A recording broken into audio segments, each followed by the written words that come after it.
Hebu chapa kegosho. We motheru e. Yoto. We motheru e mamagegania. We motheru e. We motheru e mamagegania. Tuanze. Hi guys. Hi. Viti. Uko poa? Niko poa baba. Kai. Amu unataka kuleta nini? Chalirudie. Rewind selector. Hi babe. Hi babe. Mambo. How are you? Uko poa? Gafiti. How you doing? I'm good. But then me too ndo mkusalimia. Wewe unisalimiangi. Nauliza uko aje? Niko poa. Uko poa? Last night ilikuwa aje? Nilipumzika? Nilipumzika. Okay. Good stuff. Una kitu kuambia wadhi? Karibuni wadhi. Wanadhi wapi? Wanaenda wapi? Wadhi si ni watu wenye wanaenda. Sasa yes.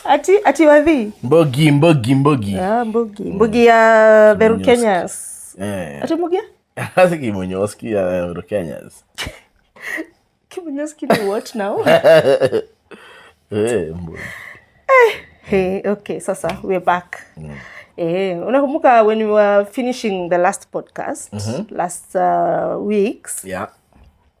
Okay, first of all, we've talked about the wedding. Yeah. We've talked about so much. Airbnb. Yeah, if you have two houses and you love all of them, yes, and you don't want to, yes, crowd the house that you guys are moving into after the wedding, yes, turn it into an Airbnb. Did you notice we ended up with so much furniture? Yeah. Yeah. So we have a home at... Yeah, we have another home somewhere that you never take me to. I know. But then when we went there, when we set up that house, you told me, he will be coming here on weekends. We'll be, away, from the kids. We'll be coming here for the weekend. Cindy, has it even happened? Photos, don't you see photos? We've gone there when there are occasions. You've just confirmed. When there are occasions, but you've not taken me there purposely to just spend time. A weekend out. A breakaway. Yes. You want a breakaway? Yeah. Okay. So when am I getting that? Tomorrow is a weekend. Don't waste time. Hit it when it's hot. So niweze kupack. Niambie auntie, sasa mimi siko hii weekend. Anipatie list ya everything that is needed for the house. Pole sana. Sasa your dynamic is different. You have children, you have the house to take care of. But it does not mean that we cannot spend time out, even if it's just one day. Yeah. We don't have to go all the way. Like you can, take me. Hilton is very close. Like we have Kempinski, To point? To point what? No, babe, you can spare 10 G's by the way. 10 G. 10 G's. Yeah, 10 G's hapa tu nini? Clinton. Where's watu wa mtaia hapa wanaelewa. Hapana, wacha hizo. No, you can spare some. Why do you guys spend so much money during dating, but when you get into... No, not you, babe. Yes. I spent a lot of money during dating, yes. Yeah, true. But when you get into marriage... Yes. Sasa kibandaski. Sasa ukisha patia kuku ni mahindi at you put maize for chicken. Finally it's eating it and then when you capture it, you continue feeding it rice. So all the dates you are taking me were maize to get me into the cage. Yes. So is this a cage? Okay. No, it's not baby. Now this is the main place. Yeah, this is the main place. So if it's the main place, our life is supposed to be a date in itself. Yeah. It is. Then why don't we go out and Remember? remember what? Remember. No, remind me. Remind me. Okay. All right, I owe you then. Yeah, you owe Take me. you out. Yes, I'll take you out. Out, not to Kenchik. Nothing against Kenchik. A nice, fancy restaurant. No, but I've eaten something. It's last night, last evening. You took me where? You're the one who took me. Hey, who chose that? That's why I always tell you I don't like such places. I don't like those places where it's just chicken and chips. Yeah, exactly. Go to a nice. Let's go to a nice. Nowadays, Nairobi has so many restaurants, nice restaurants. So you mean you should be intentional? Yeah, you should plan. Let the date be a plan, not the impromptu ones. I'm calling you, telling you, oh, mi nenda home. Ati hapana, ngoja tukule kakitu hapo chipo. It's not even healthy. Hey, exactly. Okay. So it's good to plan the dates and let's go to a nice place. Sure. Yeah, instead of, impulse. Yes. Getting into places because we don't have enough money. Yeah. We go eat for whatever amount, but we start having stomach problems. Yeah. Yes. Lesson learned. Yeah. That's why now you see why I don't like such places. Yeah. Anyway, our people are waiting for us to drop today's delve into it. Yeah. So we were talking about the wedding, and I think we've unless there are questions that will be asked, or unless something comes up as we go. Yeah. But even during this time when the wedding is being planned, you have not stopped talking. Like, we must continue engaging in conversation. Yes, baby. Yeah, you're still not yet married. You've not tied the knot. Not yet. So the boundaries still remain. Yes, important. Yeah, the boundaries remain. Remember, this guy is not, saved, Holy Ghost filled, but not an angel. No. Yeah, so don't be caught with this person planning the wedding in dark places alone together. No. So you still have to involve your friends when you're doing things. Meet in the open. Yeah. Don't meet behind closed doors alone at night or even during the day. Yeah, don't have prayer services, alone. The two of you. Just the two of you. No one is closed in behind four walls. Yeah. I remember us going to, there's this place we went to where we were praying in a field. Yeah. We just had, I think, some lunch, and then there was a garden, and we went and started just praying at the garden. Yeah. So you don't have to pray behind closed doors. Yes, you need to pray together. It's good to also cultivate your spiritual lives. Build your spiritual bond.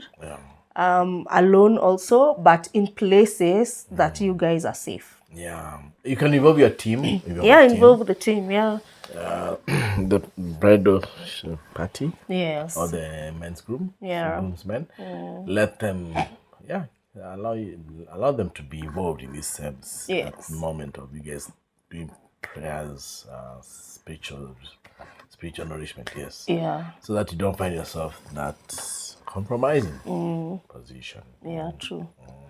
First, we had we just what worked for us is that I know we are men are men. We were helped a lot by the distance. Yes. Yeah, the distance was when you are working in Tawi, and we just the best you could do was just have calls till 2 a.m. Yeah. And I ran a lot during that period of the planning. You learned a lot. I ran. I lost 6 kgs. Oh yeah, yes, I remember. So that every time I would be the one. But I liked it. I enjoyed it so much. I've never been. I never did it before, but I mean the planning and the planning the wedding. Yeah. Actually, that's something else. Like you lose weight. I also lost a lot of weight. Yes. Yeah, I lost weight. I remember because my gown was custom, our outfits were custom made. Yes. So we would go back to the tailor for fitting, and they would be so baggy. Yeah. He had to adjust. Kept on adjusting. Kept on adjusting.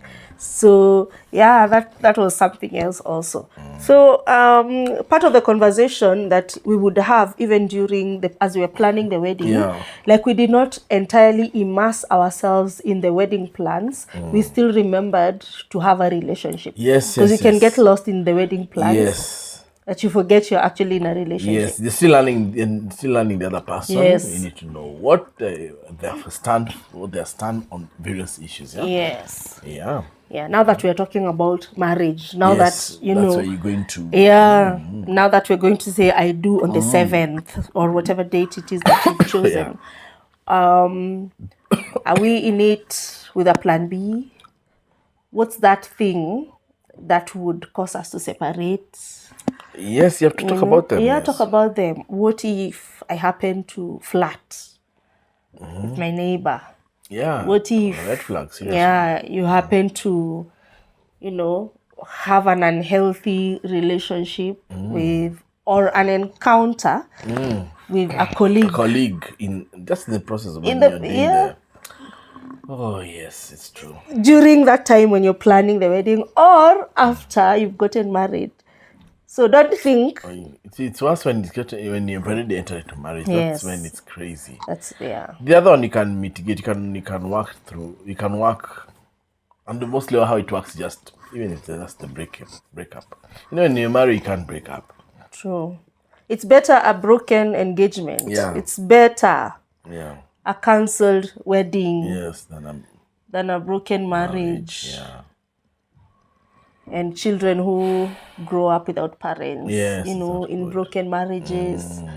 It's crazy. There are people who fight during the wedding. Yeah. They get into marriage. They don't resolve. They don't even talk to anyone concerning the issue that is causing them to fight. Yeah. They get into marriage with that baggage. Yeah. It's crazy. I would say, why don't you allow yourselves to move there? Wedding day. Yeah. Just because of this. Yes. You better. If there's something that is happening, you guys are not seeing eye to eye. Even if you have paid suppliers, even if there are costs that will be incurred for moving the wedding date. Money. Pay them.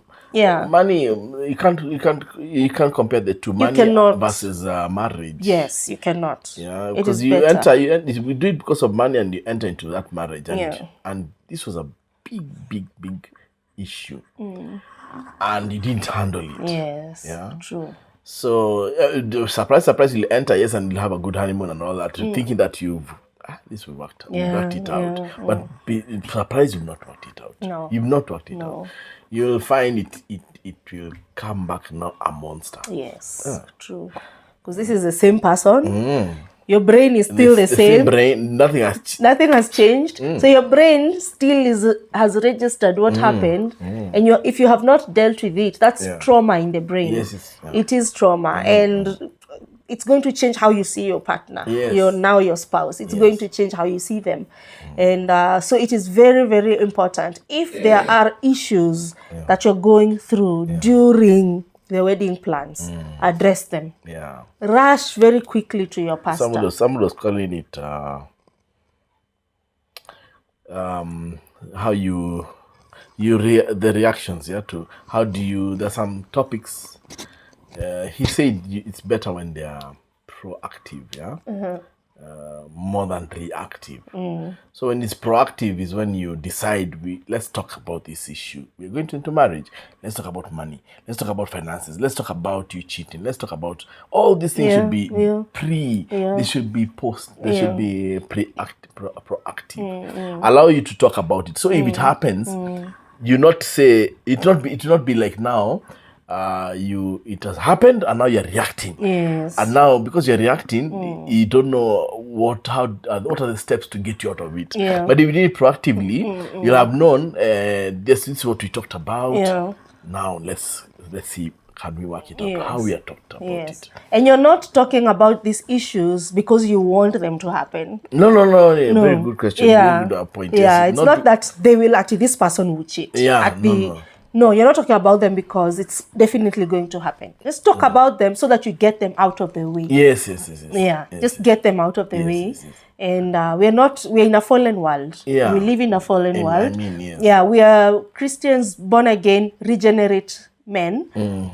We, however, live in this tent that is fallen. We're still in these fallen bodies. Yes. So our bodies will be saved. Yes. They're not saved when we get born again. Yes. Our spirits are the ones which are reborn. Yes. And we continually renew our minds.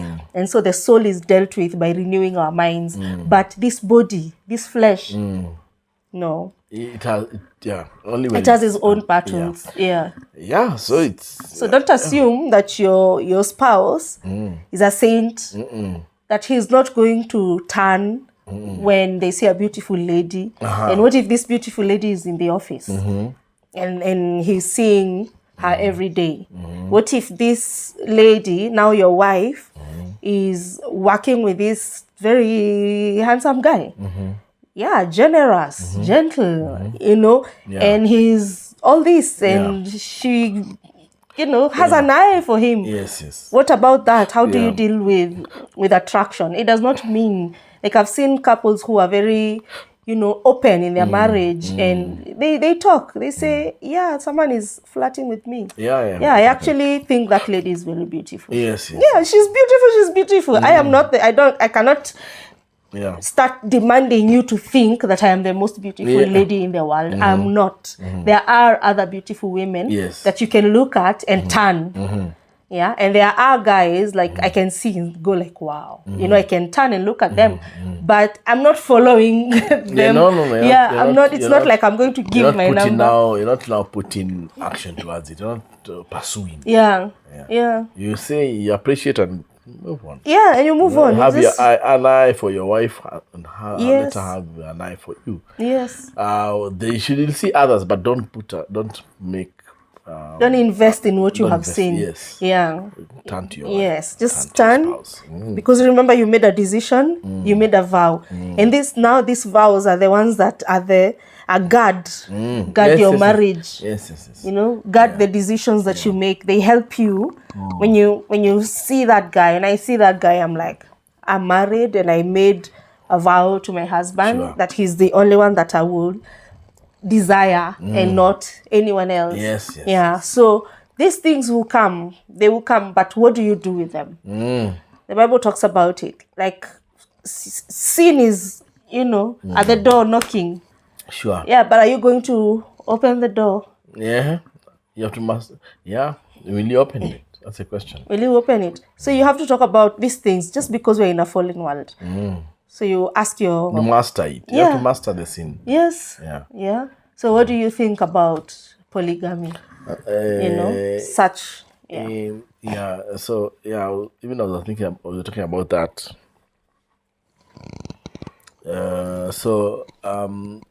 When you think about polygamy and all that, and that's a subject which is interesting because you see, as men, we talk a lot, and you'll hear this conversation everywhere. In matatus, on radio, at work. Men are men. Men are very interesting. They sit down, they'll start have a topic must come up, and it will end always revolve around women. And so there are people who are very passionate about it, and they are passionate that polygamy, that every man is a polygamous, and so that men are built to the capacity, for polygamy. They are built that they can handle more than one woman. So for me, I always say it boils down to the individual. I mean, to an individual, but down to the individual personally, because for me, you add a second wife, you add a third wife. For me, one is enough. I mean, one to me is enough because you see it comes a lot with its own things, dynamics. One wife alone has a lot of its own dynamics. Paul would say, I don't know if we can look at that, but Paul was saying that get married, but you should understand marriage is troublesome. Yeah. Yeah, he said. Yeah, he didn't mean it. His words. He said yes, it's troublesome. Yeah, marriage is troublesome. Yeah. But he said if you ban, just get married. Don't, for the sake of banning with passion. Yeah. Don't allow yourself to fall because you can with your.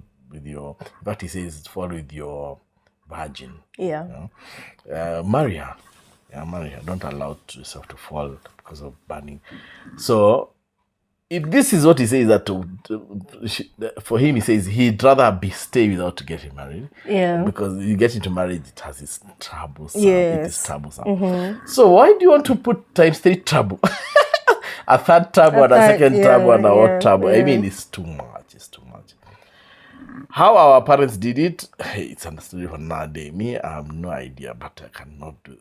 For me, one is enough, and allow myself even to look at it through the scriptures. Yeah. Because it says, somewhere it says that it is a way of curbing, or rather keeping away sexual immorality. Yeah, I think it. Yeah. It says, it was saying that 1 Corinthians 7. Do not deprive. Let me start from there so that we get the context. Do not deprive one another except with consent for a time, that you may give yourselves to fasting and prayer and come together again, so that Satan does not tempt you because of your lack of self-control. But I say this as a concession, not as a commandment. For I wish that all men were even as myself, but each one has his own gift from God. One in this manner and another in that. But I say to the unmarried and to the widows, it is good for them if they remain even as I am. Yes. But if they cannot exercise self-control, let them marry. For it is better to marry than to burn with passion. Yes. That's what we're talking about. Burning in passion. It's allowed. Then if you start, and it will happen. Yeah. That's what we were saying. You the two of you in one room, even if it's prayer session or anything, there'll be passion. There'll be exchange of looks. Maybe you crack a joke and they love your jokes, and it will bring up something will burn up. And so that's why he says, therefore, it gets to that point. Don't burn with passion. Yeah. Get married. Yeah. So what happens when, like, it has talked about depriving one another of sexual intimacy? What happens when the one partner is not depriving the other?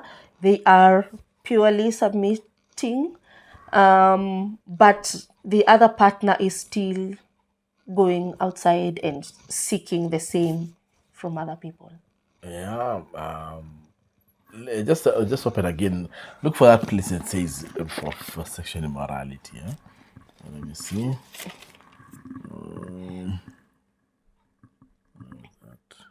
So it talks about in the same book.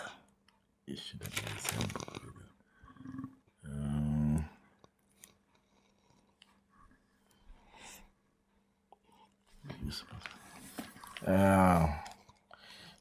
Sorry for that. What else?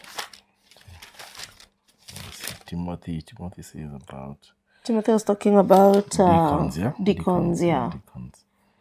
Deacons need to be husbands to one wife. Get there, not deacon. Should have been that. Yeah.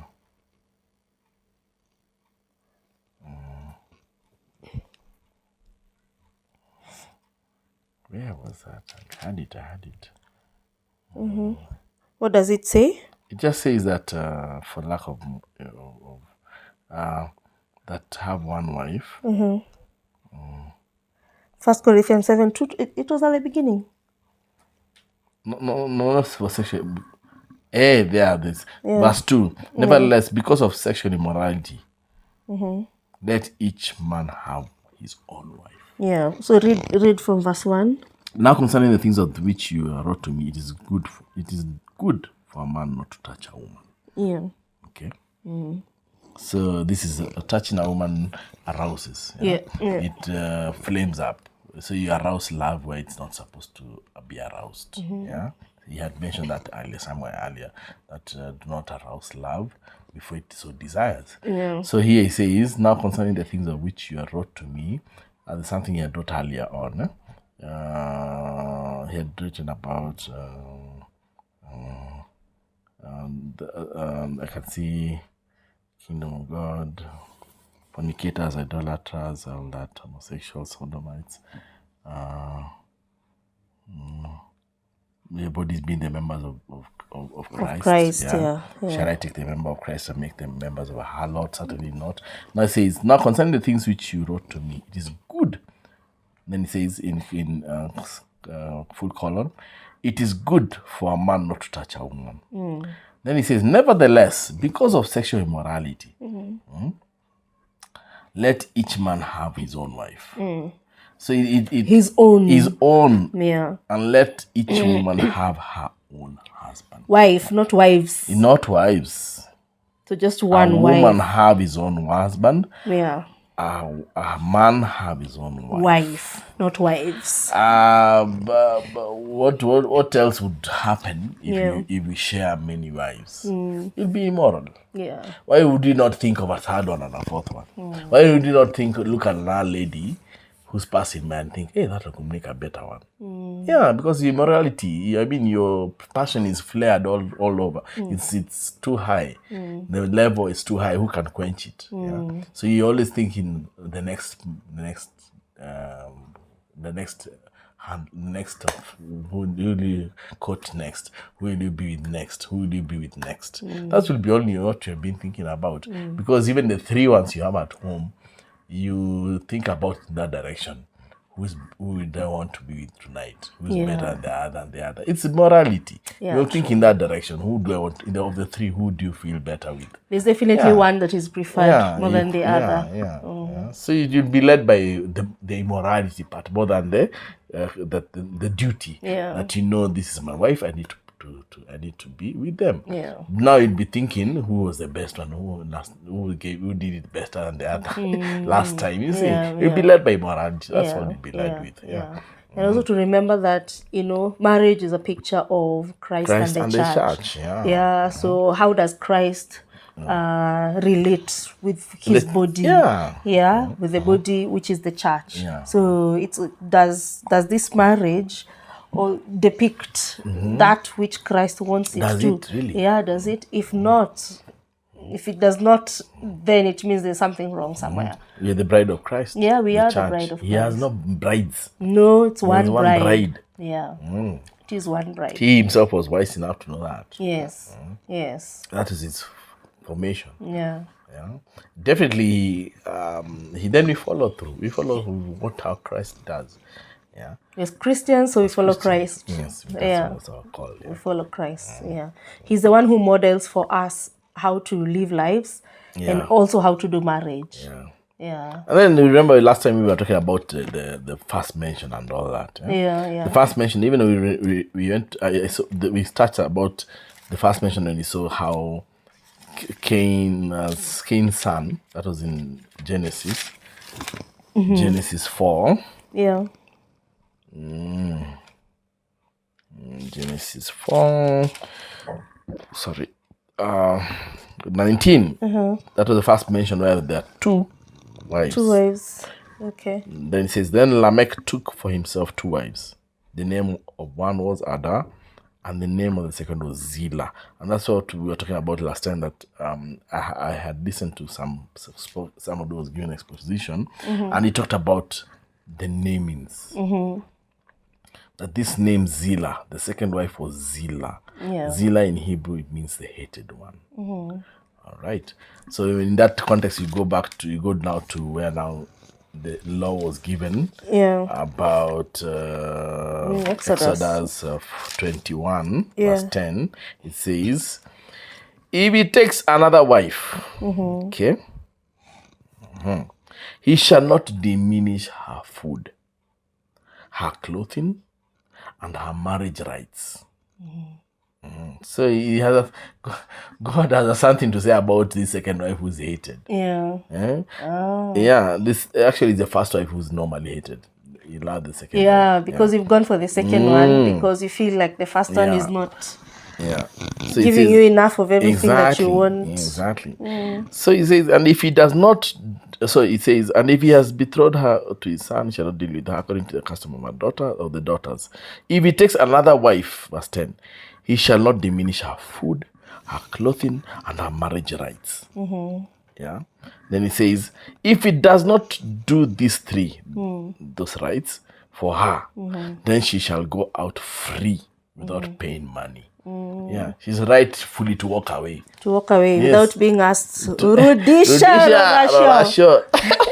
Yeah. Wow. So if God had something to do that, had something to mention about that, then it's serious. Yeah. And that's what happens now. You see, the first mention, Zillah was hated. Now this is broken. This law is broken. Yeah. So it will now allow you to be very critical when you're thinking. Yeah. If you're going to that direction, will you love both the same way? Very hard. It's not likely. Most likely love one and hate the other. Yeah. Jesus talked about this also. I think it's Matthew 19 when the Pharisees and the teachers of the law were asking him about divorce. Let's not think that these issues that we're talking about, are here because we're in the, in this era. Yeah. They were there in the days of the Bible. Yes. They were there. The Corinthians are sending Paul letters asking, what do we do concerning these issues? And when we've read, Paul, when he's responding, he's saying, concerning the things you wrote to me. Meaning that these were questions the Corinthians had. And you remember Corinthians were not Jewish. They were not. They were not Jewish Gentiles. Or even Hebrew. Yeah, they were not. They were Gentiles. Yeah. So and then as we have been learning about the history of the Corinthians, we learned that Corinthians were a mixed people. Yes, they were mixed people. They were a mixed people. It was not a people from the tribe of Judah. It was like a cosmopolitan. It was cosmopolitan, So everyone, it's like a city where everyone has come. Everyone has come. Yeah, it's something like Nairobi. What Nairobi is. You can't really put a finger and say that these are Jews, these are it's like Nairobi. We have so many religion in Nairobi. We have so many tribes in Nairobi. We have so many people from different backgrounds in Nairobi. So I think also the Corinthians were like that. And so they have these questions. So we're not talking about this because we're in this era.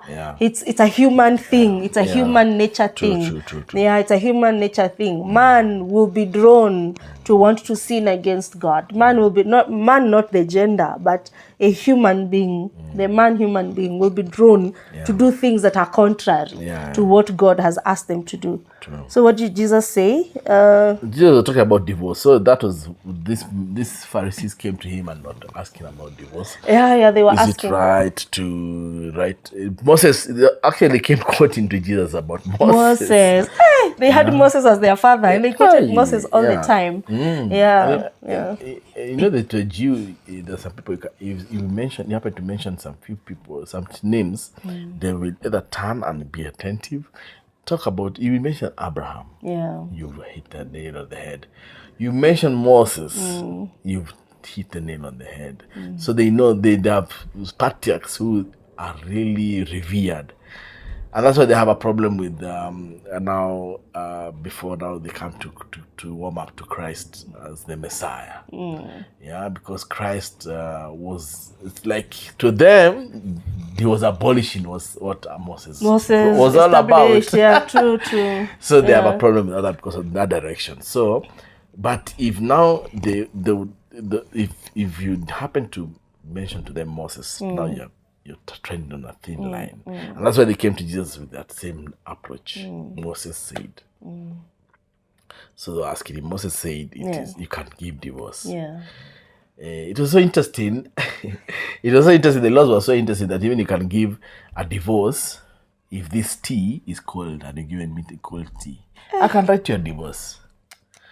It was bad. It was bad, It was really.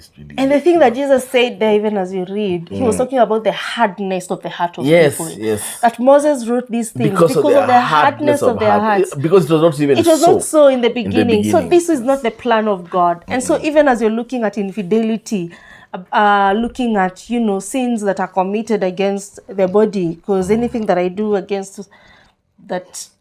Yes. Like infidelity. Yes, it's against my body. It's against my body. Yes. So even though when those things are done, when they happen in marriage, the first thing that the person who this has been done against will think is divorce. Yes. I'm leaving. Yes. I'm not staying here with this person. Yes.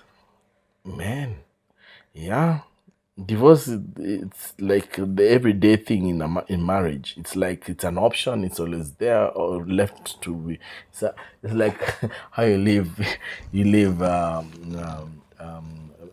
It's like not a foreign thing anymore. It's not like a foreign part of thing the anymore. part of the household. Yes. Yeah, it's part of like how you have cockroaches and they're part of the household. They're part of the household. Yeah, so even divorce is part of. It's also there. So that's okay. Sorry, I'm going away from our thought process, but I'm thinking right now, even as we are going through, as these people are going through the wedding plans, and they're talking these things. They're talking about infidelity. They're talking about cheating. Talking about attraction.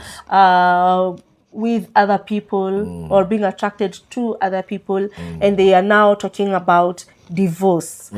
So what is I remembered what you said when we started talking about divorce. Yeah. Because the things that we talk about here, the things that that's why sometimes we forget we are talking to people and we end up talking about things that we've So basically what I'm saying is, like the thing you said concerning divorce when we were talking about it. Yes, that's what you were saying. When you remember, we were talking about where you should start. These the conversations. Where should they start from? Yeah. They should not start in the marriage. They should start before the marriage. Yeah. That's why now you guys will iron things out and have ideals and principles that will govern you guys. The marriage to be what will be governing your marriage. Yeah. So things like I always think about things like matters of divorce, matters of separation. Those two. Those two. If you'd handle them before getting into marriage, and how I like handling them before marriage is to allow each one of us to speak up their mind, but come to a point and agree. Should these two terms be part of our vocabulary when we enter into marriage? Are we entering knowing that we have these two terms as part of us? To me, I say no. Let's enter this marriage having these two.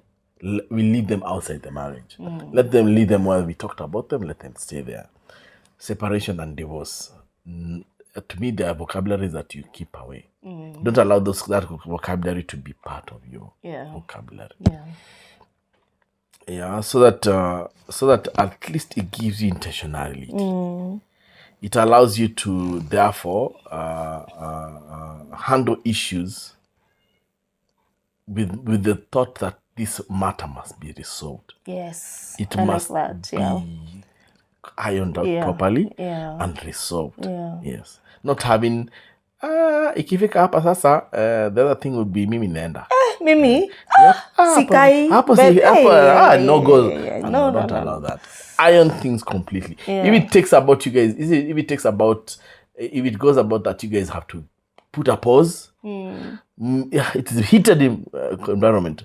Put a pause and say, okay, tumefika hapo, dear. Can we allow ourselves to revisit? Put a pause. Don't allow things to end up with saying that, my bag is my bag. No. And don't always rush to third party. Oh yeah, before you try.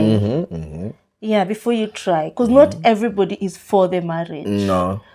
Maybe they are for the marriage, but they might plant things in your head that... Because you see, these people might not have your ideals. Exactly. Probably to them, those vocabularies are very important in their marriage. Yeah. Maybe those are things that have been introduced. They have allowed you to. Maybe they have said, ile siku tu nitasikia. Mimi, that will be it. That will be it. And probably that's what guides their marriage. Yes, and now you go to that person. And what do you think they'll tell you? Exactly. Yeah. So that's it. And something else come to my mind about the proverb that talks about Proverbs that says in times of in days of contention, don't run to your brother's place, whereas there's a neighbor. Yes. So that even when you start saying you have family, I can go to my sister. Proverbs anasema don't run to your brother. There's a neighbor next door. Go to your neighbor. Yeah. So we are for no separating. No. We are for deal na hizo issue. Agree before marriage, like we did. Before you get to that way. Hata kama itabidi the day before the wedding, you've not yet, resolved how you're going to handle your marriage. If you need to call your pastor at night, mwambie bado tuko na issue hapa. Mimi sisemi I do kama tuja resolve the issue. Do that. Do that. But don't get into marriage blind. Don't get into marriage with your heart. Get in with your head and your heart. Knowing that these things have been resolved. We've talked about this. We know how we will handle this. And remove divorce and separation from your vocabulary. Did I cut you short? Were you saying something? Do you feel like... No. I know those three, polygamy, divorce, and separation, was key of this podcast of today. You are to read what Jesus said concerning divorce. I think we just touched on it because where was it? What was it supposed to be? Matthew 19. Matthew 19. Sorry. Matthew. I know probably people are wondering, these guys are talking like this and this is their second marriage. Oh yeah. How did you end up here? How did you end up here? How did you end up?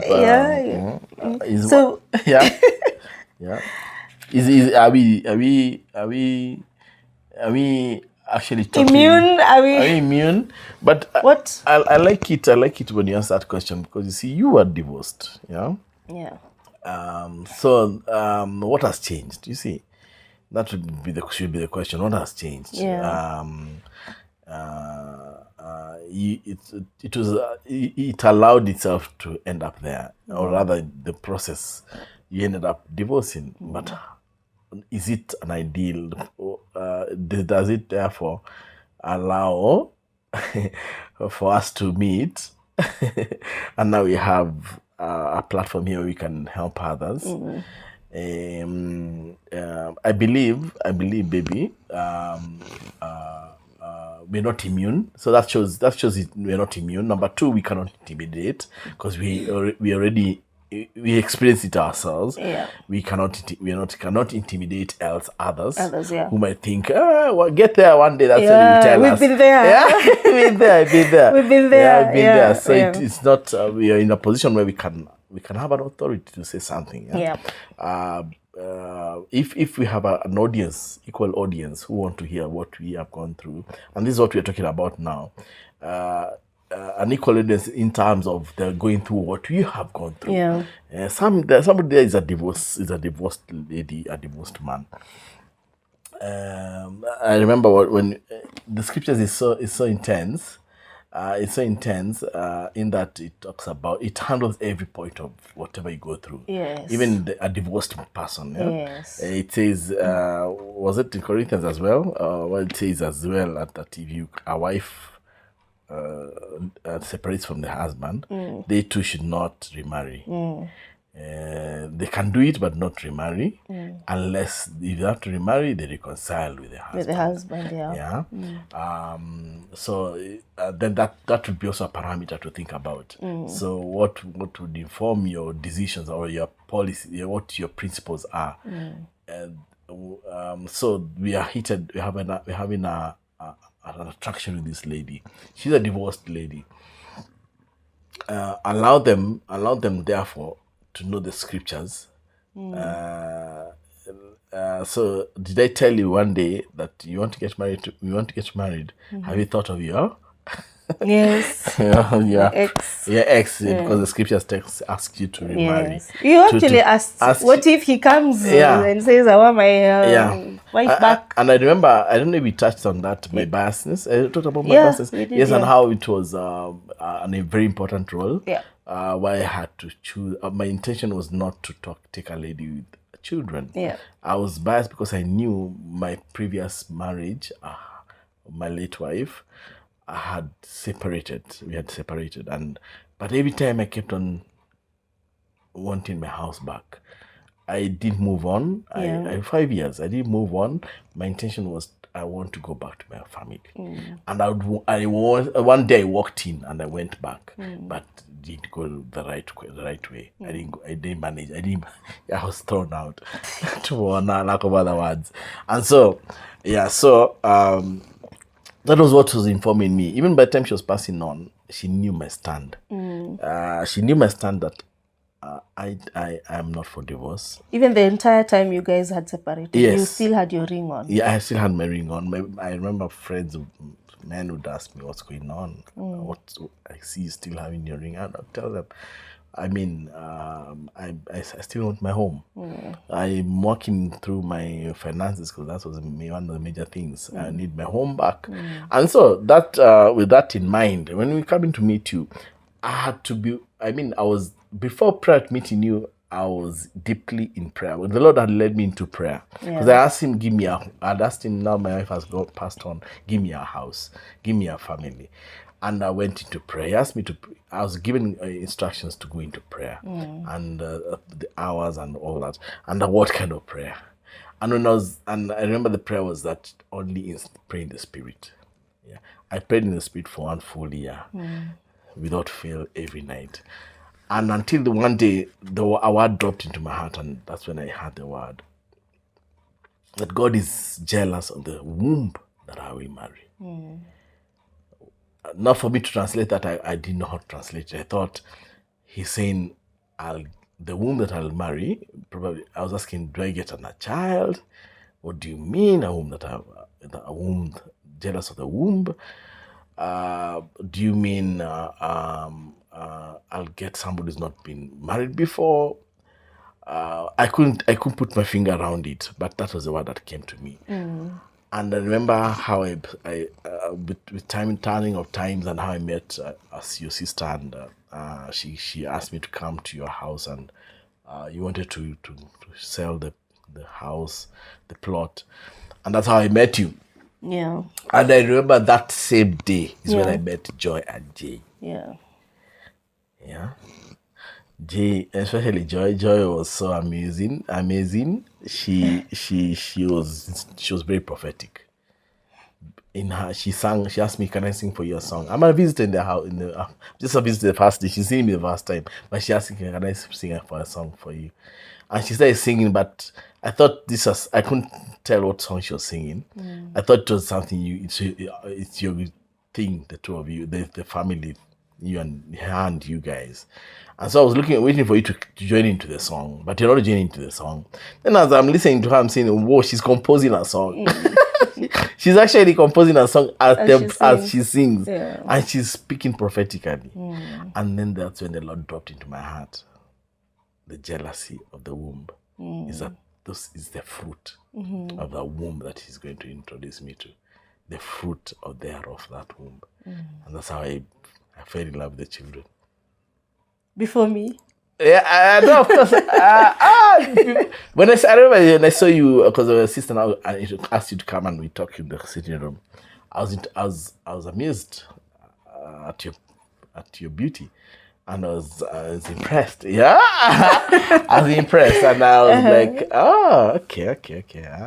So all those dynamics happened at one time.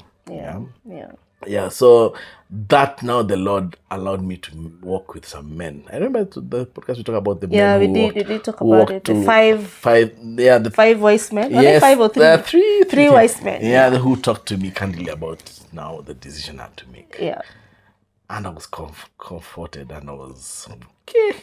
That's how I ended up yeah, now knowing, then I had to find out. Now that's when now what we talked about talking about things before, prior to the marriage. Yeah. You have to know the person, or the children, Yeah. where the parents. I was still thinking about those.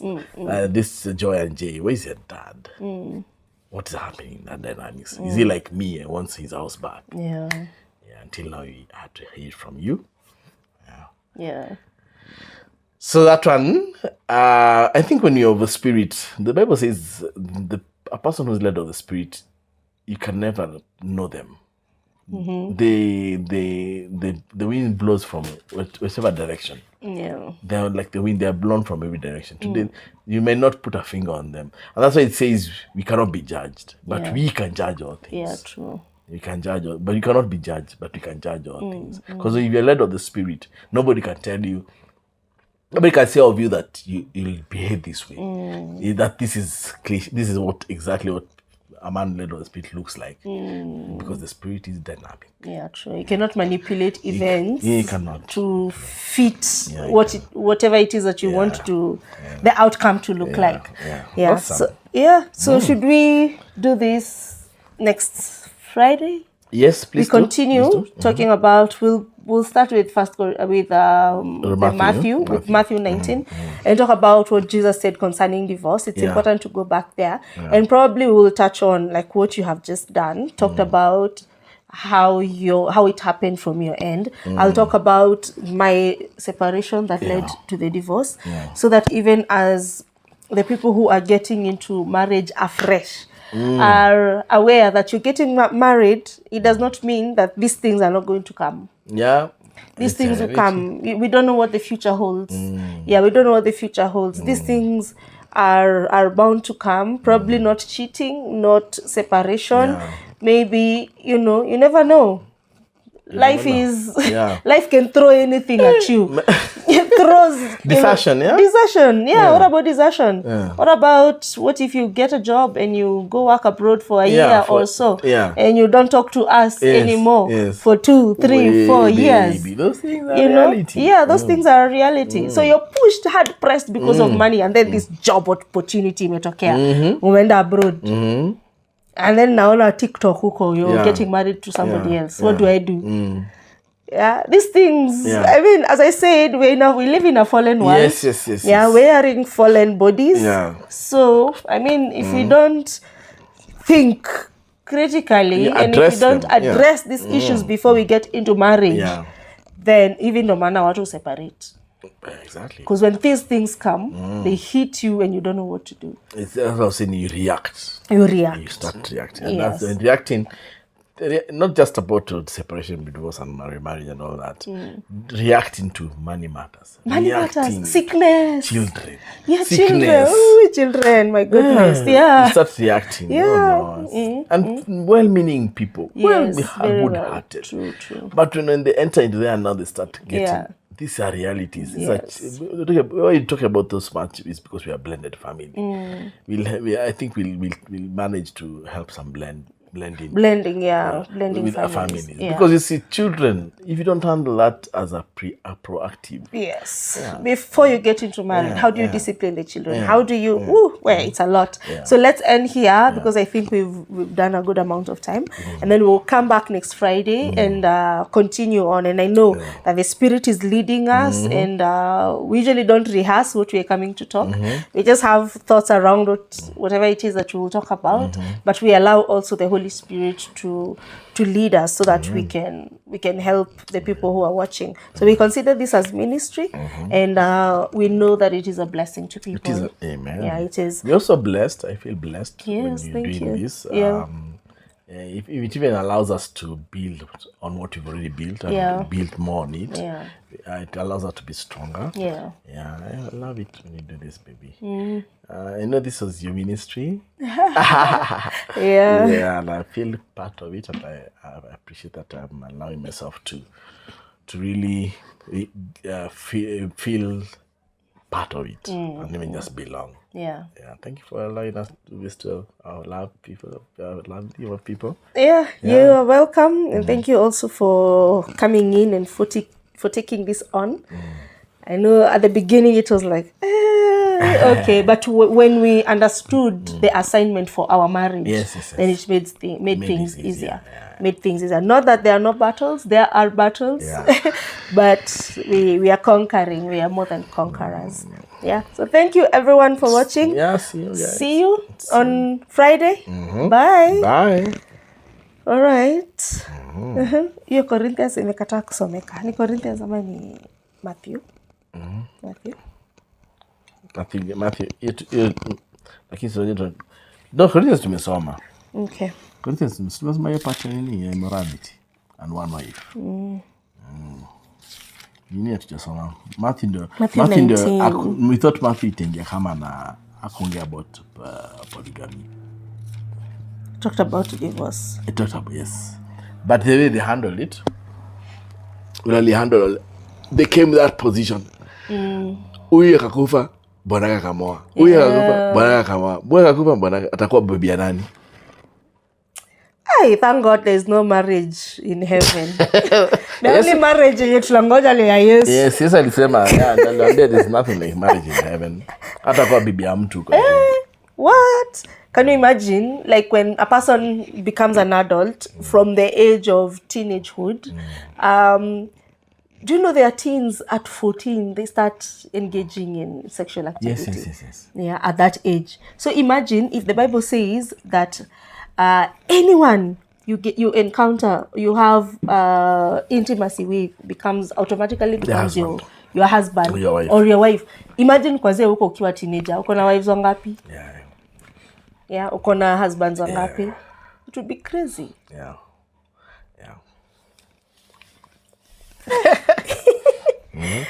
It would be crazy. And that's why you see the part of becoming a new creation is very key. Yes. What about being a regenerate man?